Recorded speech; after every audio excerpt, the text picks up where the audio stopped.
So welcome to the Financial Pro podcast. Today we have an interview with one of our financial pros who has recently actually become a proper financial pro himself, having passed the financial qualifications. Mr. Tony Baker, how you doing, my friend? Hi, I'm good, thank you very much. Yeah, how's home life treating you? Yeah, it's different, being at home rather than being in the office, and missing the interaction with colleagues, and but I'm seeing more of the kids, which is a bonus, and it's all good. It's all good. Yeah, that's the only way we can look at it at the end of the day, isn't it? We won't dwell too much on that today anyway, No. But obviously we've known each other now realistically for what, year and a half-ish, something along those kind of lines, I would say. Yeah, I think so, yeah. One thing I don't know actually is what were you doing before you joined financial services? Well, my background is that when I left school, I joined Lloyds Bank. So I was there for 20 years. Worked my way up through the ranks, and the latter part of my career was in commercial relationship management. So I used to lend money to small to medium-sized businesses. I then got headhunted to work in the oil and gas sector. So I was selling fuel additives all over the world, and but the problem was a lot of the time I was away from home. I was spending a lot of times in hotels, and I wanted to be closer to. We just had a baby daughter, and so I wanted to be home more. So it was kind of like, what can I do in terms of that will suit my skill set? And as I've always been in financial services for most of my career, it just seemed a natural fit for me to go back into the financial services industry. So it then became apparent that mortgage broking could be a good career choice for me. Done a lot of research, and lending money was always been the aspect of the job that I enjoyed, and I could therefore apply that to the career that I'm undertaking. So it went from there really. So I've now been broking for 7 years. Self-employed, you set up 7 years ago on your own? Yeah. Yeah. And what was it like when you first made that transition to going self-employed? Hard, really, really hard. For 25 years I've been employed, and for the last so then it was, I always had a regular paycheck.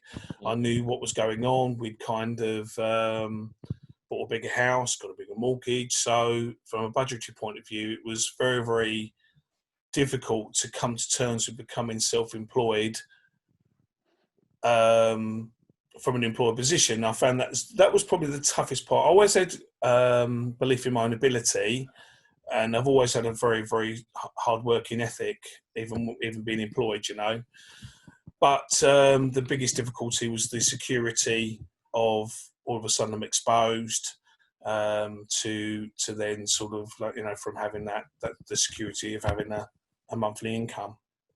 Yeah, and I think one thing, obviously knowing you and Vicky very well as well, is how was Vicky in that decision that you made to go self-employed? Because I think a lot of people would struggle with partners, etc., and the decision of I'm going to risk it all kind of thing. She was really good, actually, to be honest. And she's quite a risk-averse person. She'd play it safe, but she was really, really supportive of what I was trying to do, and she knew that I would push myself to the point where I would make it a success and make it work. And so she's always been behind me. She's always been very supportive. I do more hours than I should do. My work-life balance is nowhere near where it needs to be or where it should be. But she's always been there to kind of support me in terms of, to push me initially, but subsequently in terms of taking care of all the other aspects, childcare, the house, she's done that. So no, she's been really, really good.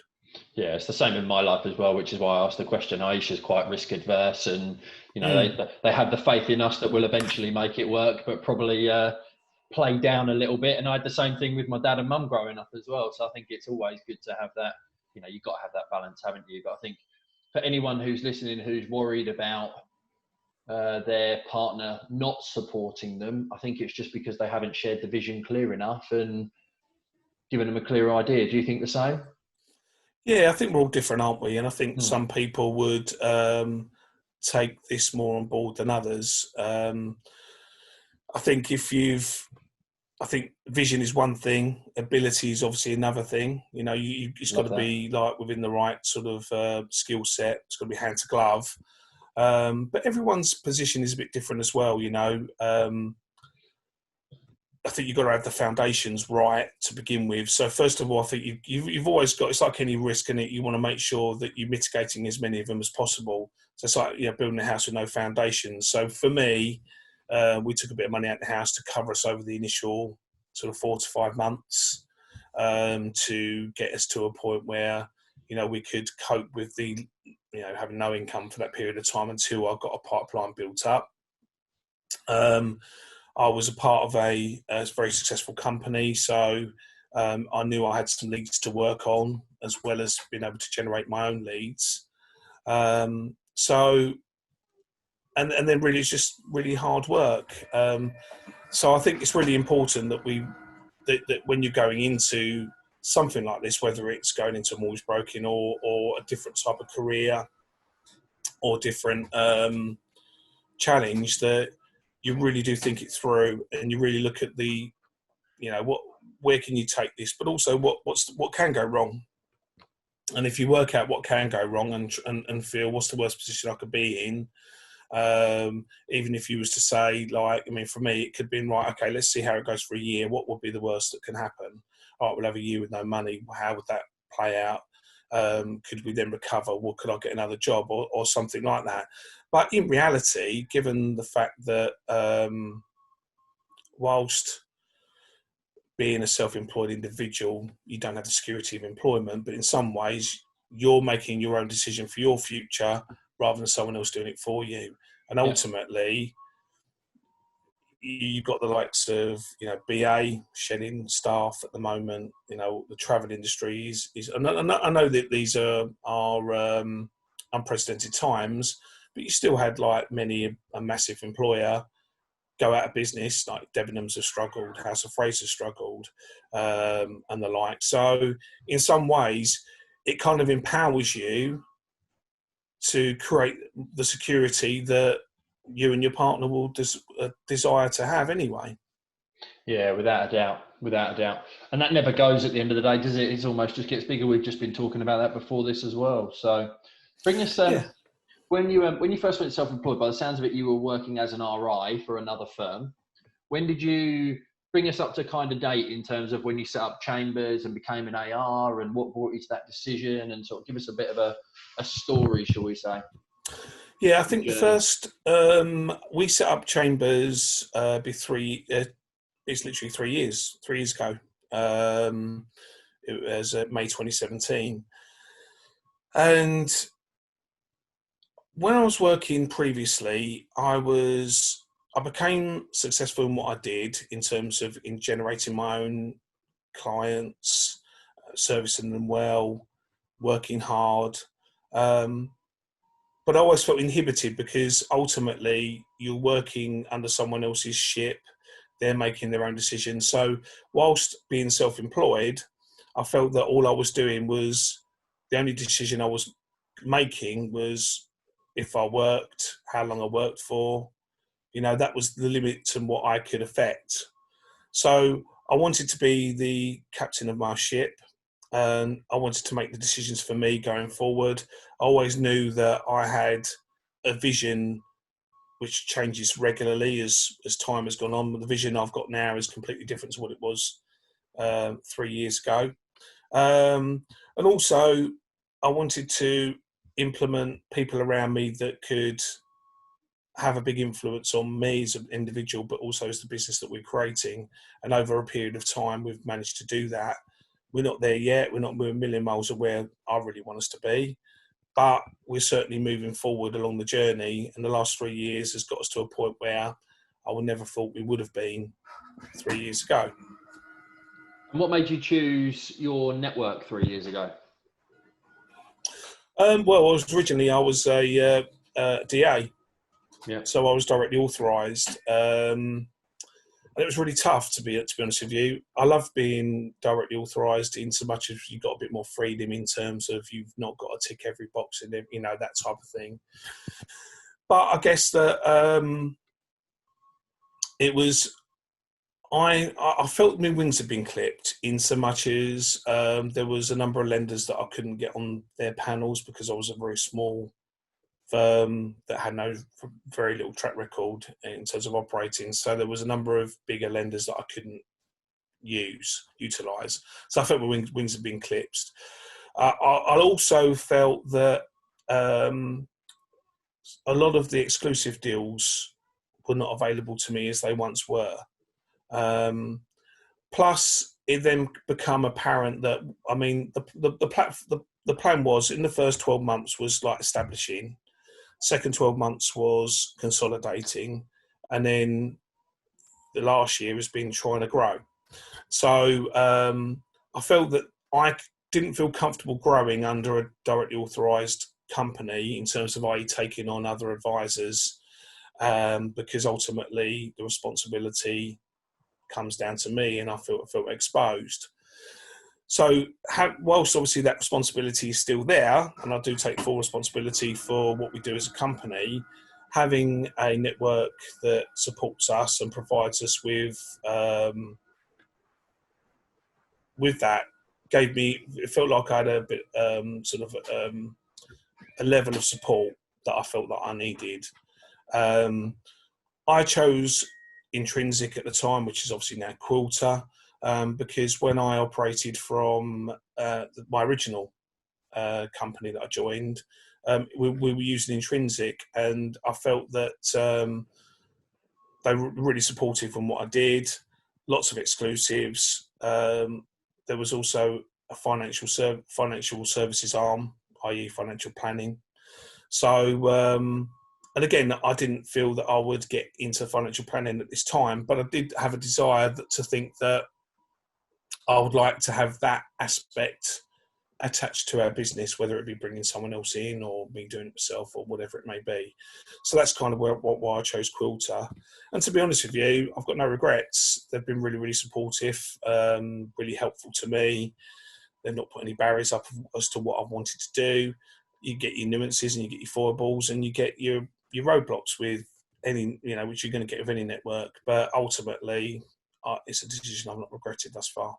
Happy days. So 3 years ago, you set up Chambers underneath Quilter. Were you working from home at that point, or did you have an office? No, we set the office up immediately. That was part of the plan. So I was looking for a small premises that was fit for purpose, really, and through networking, had an opportunity to take over an accountant's office in the town who was vacating to go to another premises.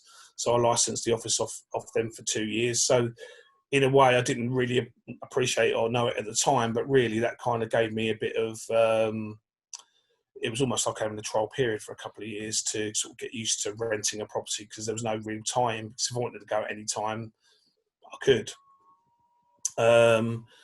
But we've now signed a 10-year lease with our existing landlord, so we've got security of tenure in the town where we are.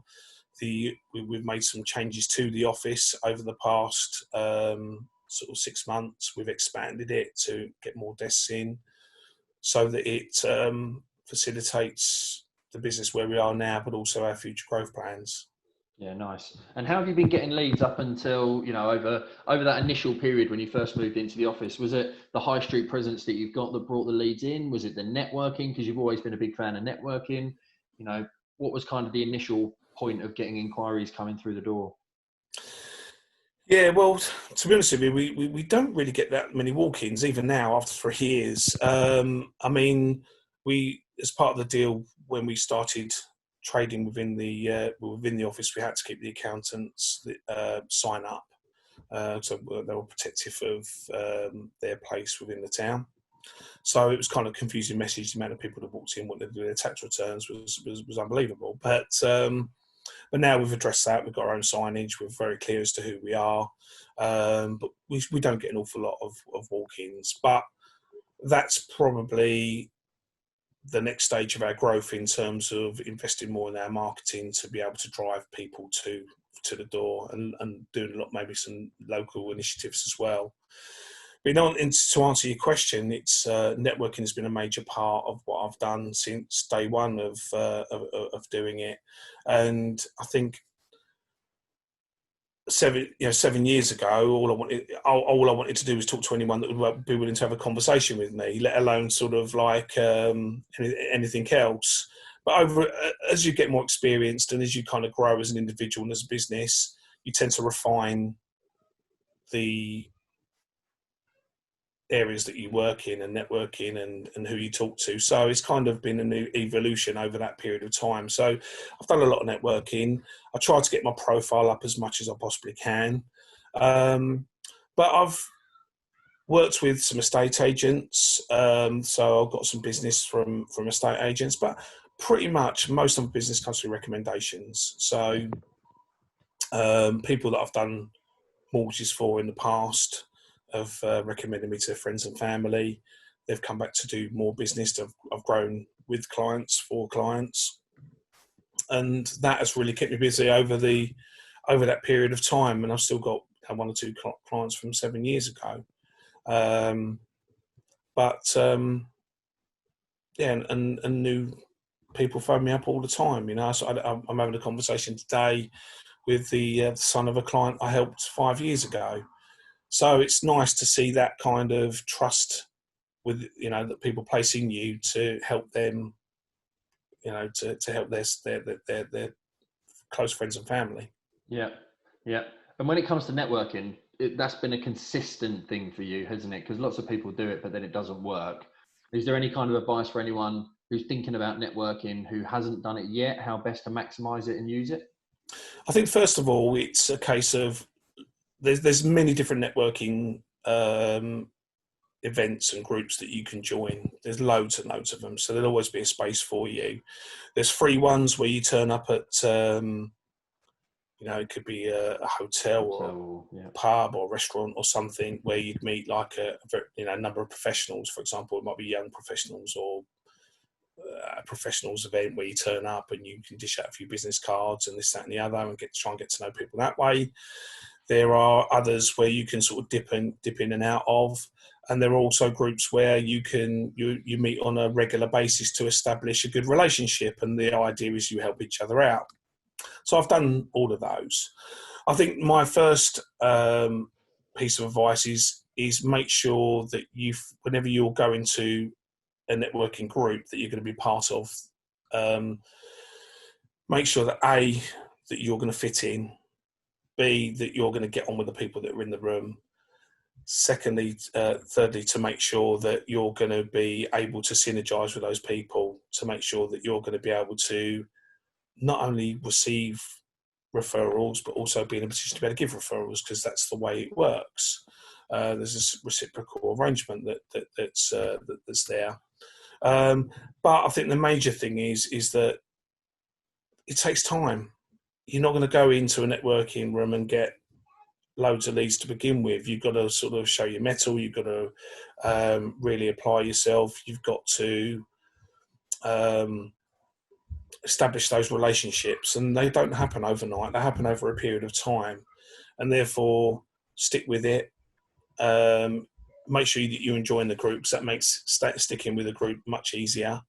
And before you enter into those sorts of groups, is work out your break-even figure. So what would I need to? How many referrals would I need to be able to cover my costs? And that includes, that's not only your membership fees, but it's also your time, because you spend time in and out of the meetings with the people you're with. So you want to make sure that you're getting a good return of income. And then once you're kind of more established, then work out what you want to get out of that group, and how much do you need to put in to get that return of investment out of it. Yeah, nice. Perfect. And I think that's exactly the same as well. We're going to move on to kind of social media, because I know that's the new area you're moving into. But what you've said there is exactly what works on social media as well, in terms of the consistency and everything else. And what's where's your marketing going now, having used networking as the main thing and referrals as the main thing in the first few years? Yeah, I mean, it's mainly. I mean, I'm still networking, but not to the levels I was. I think sometimes you can have too much of a good thing and you can get a bit stale. And I think the treadmill of doing networking can be tiring, because you've got to be your best self throughout the whole time. Now it's going to be social media is the way forward for me. But it's instilling the discipline of the consistency that I need to improve on myself. I've done some videos. I've done some sort of ad hoc posts and lives and stuff like that. I've hired a social media guy that works with us 1 day a week, who's excellent and is really, really good at sort of pushing stuff out. But it's a case of, I'm the face of the business, and I need to really sort of be putting regular content out there more and more and more. And unfortunately, I've let busyness get in the way of that. But I've tried to compartmentalise my time better, and just through practice, really, to now really focus on regular content. So we've got a plan. We had a marketing meeting in I think it was the beginning of March, where 4 of us sat down, working out what we can and can't do, sort of just doing a bit of brainstorming, and we've pulled together a list of sort of some of the content that I'll be looking to put together and release out. But I think that in order for us to grow as a business, whilst it's great relying on existing clients, but the problem is that existing client recommendations want to deal with me.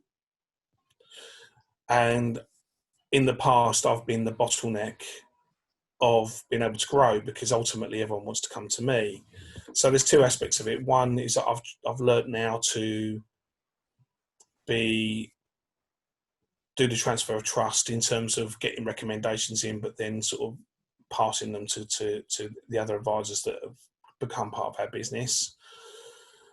But also, I think in order to get more leads for my colleagues, we have to do something different, and something different is going to be the social media aspect of it, because it's becoming more, obviously it's an ever-growing phenomenon. We can target people direct. We can be really close to people from a distance, if you know what I mean, in terms of if you're regularly appearing in videos and stuff like that, then people will automatically get to know you prior to having any personal conversations or dealing with you, and that's really important, because when you're dealing with someone's finances, buying a house and getting a mortgage is the biggest debt one can have. They need to trust you, and ultimately by having those video content out there initially, you're then going to be able to engender that trust much quicker from putting content out there. Yeah, and you're effectively now, you're 2 advisors, 2 administrators, marketing person, almost like a paraplanner who does suitability letters, etc. as well, aren't you? And you're looking for more advisors effectively, aren't you? Yeah.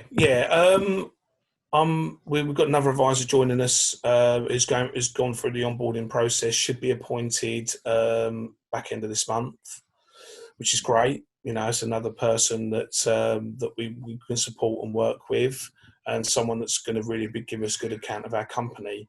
I think really in terms of going forward, I want to make sure that the advisors that we bring on are able to add something to us, but also share our values. And in terms of what they're going to get from it is a shed load of support and being in an environment where they can thrive. That's where I want us to be. But I'm not looking, up until this year, I wanted to bring in loads and loads of advisors so that I could then sort of take a bit more of a step back and then strategize and this, that, and the other.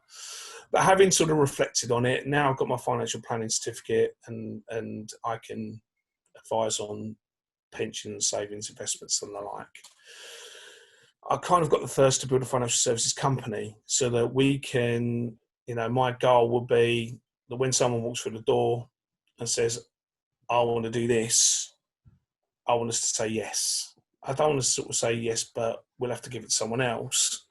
I want us to say yes, we can deal with that in-house. And the more sort of facets to the business that we can build, it gives us a bit of variety. Everyone's then got their own specialism, so we're not kind of like treading on each other's toes, so to speak. And the more traffic that will then be driven into the business in that way as well, because we can market for different aspects. We can market for savings, pensions, investments. We can market for commercial development finance, second charges, equity release, etc., etc. So that's where I'm really looking at going with this, and it's going to be a massive challenge, because ultimately I'm going to be sort of going into some areas that I'm not as familiar with. But then if you're bringing in people that are trusted and do share the values that we have, there's no reason we can't make it work. Definitely. And you've got a big thirst for learning and knowledge anyway, so you're obviously wanting to progress and improve yourself as well, which enables you to then feed that onto the team and everything anyway, doesn't it? Yeah, absolutely. Yep. So effectively now it's only been in the last couple of months really, you've decided to go full FS, everything internal, so that we're looking at wills and protection is already, mortgages and protection is already being done. You're now adding on equity release. You're now adding on adverse credit as a specific. Financial planning as another one, is the latest qualification you've got. You want a will writing as well. And that's all part of that all-encompassing Chambers Financial, keeping everything under the one roof and under the one umbrella. Yeah, absolutely. Yeah, and that's why it's good to that we've got the financial services sort of element about our business, because it does encompass a number of different areas. And the other thing we're moving on to is looking to develop a separate brand for our credit impaired clients. That Yep. particularly after what we're going through at the moment, we want to help people to get them back on their feet, realise their ambitions and aspirations in terms of maybe home ownership or getting getting their finances sorted out where they can have got more disposable income. And surviving, so that aspect at the moment is being developed, so we can roll that out in a month or two's time. Yeah, nice. Yeah, perfect. And where does your hunger and drive come from? Where does the need to want to build this financial services company stem from? I've always been very driven as a person. I think I'm very competitive. I think when I was younger, I played a lot of sport, and I think that just the competitive drive. I think when working for a large organisation like Lloyd's has you're very much pitted with other people. I remember when I first joined the bank when I was 16. Another 16-year-old came into the bank at a similar time after me, and me and her were kind of vying for that next position, because I wanted to kind of progress to that next position. And then you get into other positions where you're then paired with a number of people working in similar positions in other branches that are in the locality. So you want to be you're league tabled. I want to be top of that league tabled. So again, I just push myself. I guess I just always wanted to be well thought of within the company, and so I've always worked hard. I've always wanted to try and achieve and get to the levels where I can be seen as a good asset to the company, looked very highly thought of against my peers. And so going into self-employed life, that sort of really stood me in good stead in terms of those are the sort of attributes you need in order to drive forward. And I think, to be honest with you, I think when I first started, it was all about surviving. It's all about replacing the income that I didn't have, that I was giving up in terms of my employed role. But as you kind of grow and grow and grow, and I think as you mentioned, I've got a thirst for knowledge, and I've focused a lot on personally developing myself over the past number of years. I've then looked to it's opened my eyes to other channels, other aspects of what we can achieve that that previously I would have been blinkered at. So, you know, the fact that I would have been quite happy with, you know, a successful small brokerage. Then I was looking for a bigger brokerage, and now I'm looking for a financial services company. And there'll be other areas that I'll look to go into as time goes by. Yeah, nice. And what do you think it's all in the pursuit of? In the sense of, is it happiness? Is it freedom? You know, what kind of, because some people are quite, you know, lifestyle's obviously a big one we're both a fan of, and having the time with the wife and the kids and that element of it, and maintaining that whilst we go through growth is always going to be a challenge. But is it, you know, is it mainly lifestyle and mainly happiness and freedom and flexibility that you sort of see the end product, the house, when it's finally built?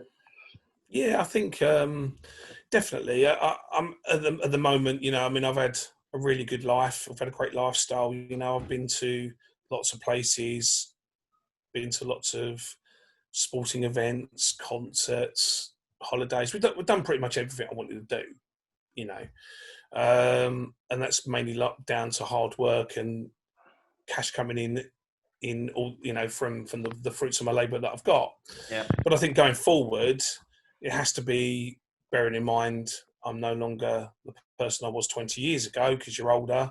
Retirement is, I wouldn't say around the corner, but you know, it's in sight now. So a lot of it's going to be to look at how I can develop more passive incomes to be able to spend more quality time with family, as I've got two small kids.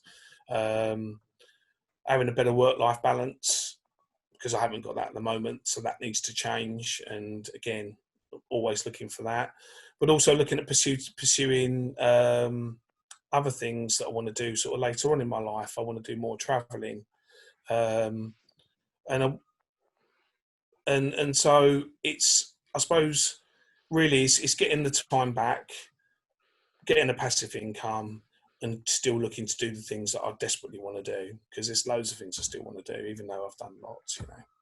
Yeah. The And that's the ambition's whole always there. 100%. Yeah. And that's one of the most important things about having a business is it is a lifestyle based business.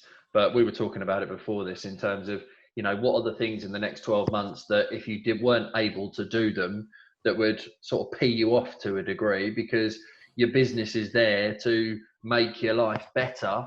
And if you're not setting goals and targets based on, you know, the areas of your life that you want to improve, and thinking about where you can ultimately add more value to your business, add more value to your lifestyle, then what's the point in having a business in the first place? Yeah, it's hard. I've found that hard, to be honest, because I think that's probably my biggest challenge and downfall is that the business, I'm so emotionally entrenched within the business in terms of, you know, wanting it to succeed, wanting to the business to succeed, making sure the clients get the best possible service they can from us, whether it be from me or the other advisors or administrators. Every person, you know, needs to be customer centric. But I think for me, in terms of being a business owner, I still am nowhere near where I want to be in terms of working on the business rather than in the business. I'm spending too much time in the business. And you know, that needs to be addressed, and I find that's the biggest challenge. But I'll get there, but it's probably gonna take me a bit longer than I would have hoped it would have been, because it's something I've been seeking for a long time. But I think some of my biggest assets have also been some of my biggest weaknesses in terms of the drive, the hard work ethic. It's kind of overtaken some of the stuff that probably I was originally. It's funny because I thought when I went from being employed to self-employed, I kind of had these sort of thoughts in terms of, oh, I could take as, you know, much holiday as I want. I could you know, just sort off for the afternoon to go down the gym and stuff like that. But I don't think I've ever worked as hard as I've worked now, or put in the number of hours I have now, you know, so it's all kind of gone out the window. So sometimes it might just be a case of just going back to where I was originally thinking would be nice to do, and making sure that what I put into the business is, you know, allows me to sort of have better days and better work-life balances. Yeah, nice. So that's probably been one of your biggest challenges then, is just maintaining the work-life balance through growth and through recruitment to your team of 6 and improving on that. Would you agree with that? Yeah, definitely. Yeah. 100%, 100%. Yeah. And that's where I'm furthest away. You know, I've got no doubt that I can build the company that I want to build. Where I don't doubt myself, because it will happen, but I know that that's going to be my biggest challenge, because I know that I've got this curiosity about me that wants to be there, feels I should be there, because you get habits that are entrenched in you. You know, I mean, I've been working as an employed person for 25 years, and 25 years worth of being institutionalized, particularly with Lloyd's, because obviously that's a big institution. Then going to a smaller company where you're kind of really under the microscope and you're in the goldfish. So again, you're performing in front of the person that's paying your wages. To kind of bust out of that 7 years in has been difficult and is difficult. And that is something that I really do need to improve on. Yeah. Yeah. And what would you say your biggest win and biggest success has been since setting Chambers up or going self-employed? Oh, I mean, I think having the business we have, the turnover we've got, I'm really proud of what we can achieve. But I think, one of the biggest things is that my administrator come on board when she's 21 now, so she would have been 18 when she come on board with us. Chloe was in childcare. When Vicky and I were looking at bringing someone on board, because that was one of the biggest things that I wanted to make sure I had, is someone that could support me administratively. And we looked at everyone else. We brainstormed about who we could possibly bring in, because we wanted to bring in someone we knew, particularly as that was our first employee. And then we both said Chloe at the same time. And she's come in 3 years ago, and to see her transformation from then till now, it's been amazing. And I'm so proud that she's who she is, and the support we've given her to get her to get her to where she is now. And a lot of it's been her. It's not been me. It's been her. Because she's grasped the nettle and run with it. But that's probably my proudest moment, to see someone develop and get to where they are now from where they've been. Yeah, amazing. And Chloe is fantastic as well. She's definitely committed, which is the main thing. And as you say, she shares the values wholeheartedly, and she supports you and wants to see you succeed, which in turn just makes it easier for you, doesn't it, at the end of the day? But absolutely, the kind of the love you just expressed for her there, it shows exactly why she does what she does and is willing to reciprocate it. Yeah, and the thing is as well, the thing I love about her is that she's emotionally attached to the customers that we are, because once I submitted the application, the baton's very much passed to her, and she liaises with them, and they're almost her customers as much as mine, in terms of the way that she has that attachment. And if something goes wrong, with a solicitor or something like that, or something just doesn't get completed because of this, she's distraught, more than me. And in some cases, so it's like, and you can't, that doesn't, you can't teach that, it's something within her that she is, and that makes me proud. Yeah, recruit on attitude, not necessarily just on skill set, without a doubt. Oh, yeah. Absolutely. And we've obviously implemented systems into your business, and particularly, Mortgagekeeper, as I recommend, and there are other CRM systems out there to caveat and all of that sort of jazz. But having come from a business where there wasn't much in relation to technology, or, having not had that kind of efficiencies in there, just for people who right at the start of their journey potentially, or slightly bigger, without a decent system, what difference do you think that's going to make to the growth of Chambers over both now and in the future? Well, when I first started mortgage broking, I was I was under an AR, and who was very forward thinking in terms of administrative support systems and stuff like that.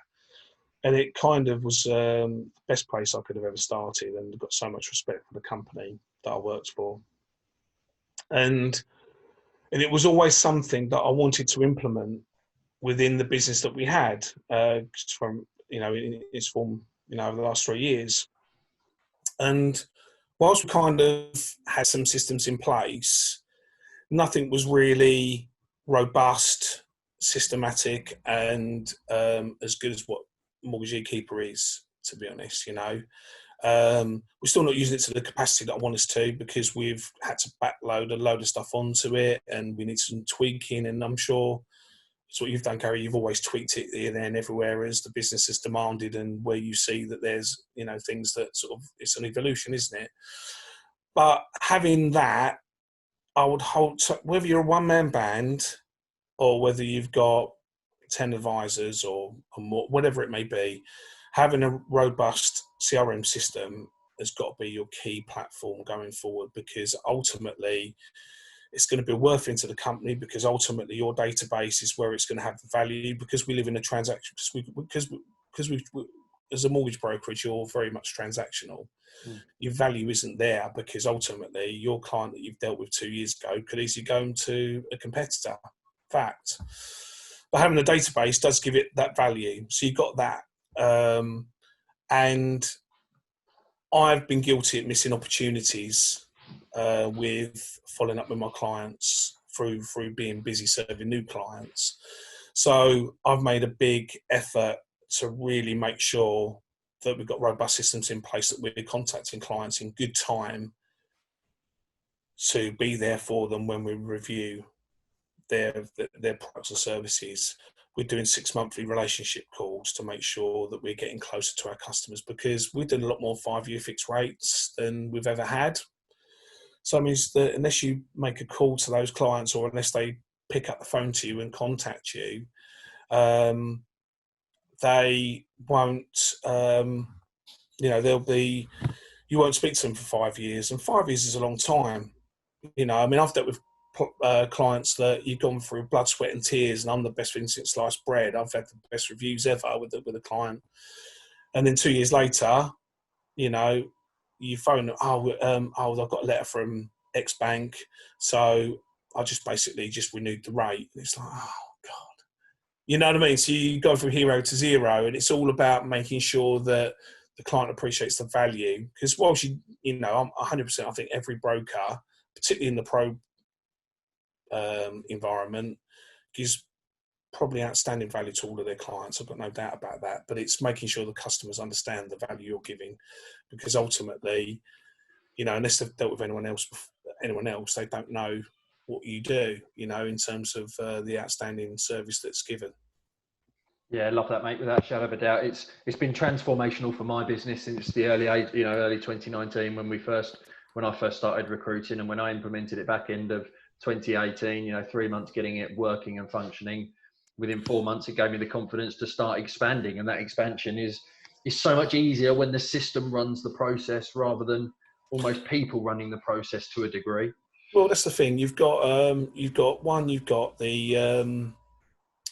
database aspect of it. Yeah. You can market that database from it. Yeah. You can automate stuff. Automated emails going out to various parties throughout the piece, and you've got the aspect where you can manage the pipeline commission. And what I like about it is that, say, Chloe or other parties involved can add notes onto the system, so that if I'm ever looking at a particular client and where we are with it, I can see we've got a track record and audit trail of every conversation we've had, where we've chased, where we've not chased, or I might get some information that I load on, so then Chloe's aware of then, so it's all in one place. It's an all-encompassing piece of kit that, as I say, I don't think you can run a brokerage without it. And it's took me a bit of time to realise that. It's realising what you've got, and using it to its fullest capacity, so that you're making your business have value, fit for purpose. But as you say, Gary, in terms of enabling that to be the stepping stone for future growth. Yeah, perfect. And I'm glad we've got that implemented and obviously got that ready for you to move forward with. So perfect. So we've done challenges, we've done wins. We've done future growth of the business. I think we've got quite a lot of insights into Tony and Chambers, and I think it's going to be a great journey for you over the course of the next 12 and 18 months and 24 and beyond. Sure. Is there any kind of final thoughts that you've got for anyone listening or watching, as it will go on YouTube? Yeah, no, I think just have confidence and belief in yourself. Always keep learning. Always keep, and that's not academic learning necessarily. It's all about, learning from people like you, Gary. Learning from people. There's so much out there that you can research, that you can pick up things. YouTube. You've got thousands of videos that you could look through for the comfort of your phone. You can sit down in front of the telly watching stuff. There's so much out there that you can get that's readily available that you can implement. Having a mentor, having someone like you, Gary, that to bounce stuff off. Have a coach, make yourself accountable. There's just lots and lots of aspects there. So I would say, one, don't be on your own, because all you're going to do is stagnate. You're going to be very insular. As brokers, it's what I find really, really bizarre about this is that, we'll work in our own silos. We don't talk to each other. It's only really events that you go to where you sort of talk to each other and find out what's actually going on. But if you don't network with your peers, then you're not going to know what's going on and what's out there. And I've picked up a lot of useful information from effectively competitors, other brokers. But I really do think that having some accountability, having some business coaching is really, really important. But I've just have confidence in yourself that with that help you can do things you never thought you possibly could. Yeah. Without a shadow of a doubt, it's I'm a big advocate of all of that side of it, and that's exactly how what was Mortgage Pro and what is now Financial Pro came about. In November 19th of July 2018, I felt lonely as a broker, being DA myself, and having gone to the old school London Boys Club and sort of looked snooted upon with my jeans and my polo shirt on. I thought, right, social media is my bag, so let's start a group, and that group has expanded into podcast, coaching, mentoring, training, etc. And I still have coaches and mentors for that same reason. As the books and the YouTube videos and the podcasts are great, but like you said, having a conversation with somebody and thrashing out ideas and learning vicariously through their own mistakes is much more effective and less costly than having to make those same mistakes yourself. It does, I think as well, I think what it does is it kind of challenges your thinking, in so much as when you're dealing with a coach or someone so forth, the best thing for them to do is to facilitate a way of you thinking about how you want to move forward. Because at the end of the day, Gary, you're probably on the other end of the scale in terms of not seeing any customers anymore. Very hands off. You're sort of strategizing, marketing. That's kind of the niche you've created for yourself. And then you get people that want to just do nothing but immerse themselves with advising. So you've got maybe a guy that wants to bring in, just advise, bring in as many clients as possible, but hopefully have the administrative support to cope with that, And there's a lot of different places within that. And I think a lot of it, everyone wants different things. And I think that having a kind of vision as to what you want is really important, to know where you want to get there. And that does change. I mean, I've changed over the last 2 or 3 years because, again, my eyes have opened up to different areas and stuff like that. But I think establishing a way forward and a roadmap for yourself and for your business is so, so important. And then you're the one that can change direction if you want to. But as long as you're going forward and forward and forward, so you feel like you've progressed, and progressing is really, really important. So I think ultimately you're not going to do that on your own. You're not. So it's just a case of just taking those blinkers off, really sort of going out there, networking with individuals. It's not just about meeting clients, but other business people, other coaches, other brokers, and really sort of take aspects of it and make sure that you're applying that to really your own goals and aspirations, and making sure you put the stepping stones and taking action to get you there.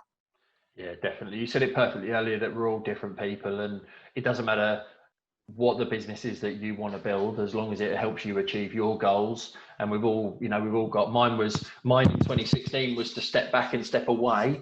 But I did build a business with a team, twice previously, 3 times previously, in fact, if you count the downsizing and growing again. And it doesn't matter wherever you want to get to, there's always a way in which to get there, whether, as you do, you want to build out a full-blown FS company. If you want to be one person, always have an administrator.